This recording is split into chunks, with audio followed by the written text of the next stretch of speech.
Gece yarısı ahırın kapısı gümbürtüyle açıldığında Nuri'nin elindeki çoban değneği ellerinden kayıp düştü. Çünkü karşısında duran jandarma onu koyun hırsızlığıyla suçluyordu. Aslında bu suçlama 3 gün önce Rıza Ağa'nın gözünü diktiği Pınarbaşı'ndaki küçük toprağı ele geçirmek için sinsice kurduğu bir tuzaktan başka bir şey değildi. Köyde 15 yıldır sürü güden Nuri dürüstlüğüyle tanınırdı. Ama kanıt olarak gösterilen çalıntı koyunlar gizlice onun ahırına bırakılmıştı. Eşi Havva, kocasının bileklerine vurulan kelepçeleri görünce dizlerinin bağı çözüldü ve avlunun taşları üzerine çökercesine oturdu. Muhtar Tahir gözaltına alınan Nuri'yi meydana getirtti ve köylülerin önünde sorgusuz sualsiz hüküm vermeyeceğini yüksek sesle haykırdı. Rıza Ağa meydanın ortasında kendinden emin bir tavırla dikildi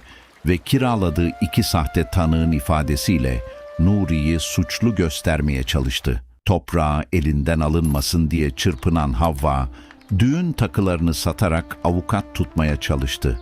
Ama köyde kimse Rıza Ağa'ya karşı gelmeye cesaret edemedi. Rıza Ağa, gece yarısı Tahir'in kapısını çalıp davanın kapanmasını istemezse ailesinin de zor günler göreceğini alçak sesle fısıldadı. Zindanda oturan Nuri, aklına birden değneğinin sapındaki babadan kalma nal izini getirdi. Çünkü o iz gerçek değneğinde vardı, delil diye gösterilen sahte değnekte yoktu. Havva, kocasının parmaklıklar ardından fısıldadığı bu ayrıntıyı duyar duymaz, gece karanlığında Rıza Ağa'nın deposuna gizlice sızmaya karar verdi. Deponun en karanlık köşesinde çalınan koyunların gerçek sahibine ait deri çıngırağı bulduğunda nefesi boğazında düğümlendi.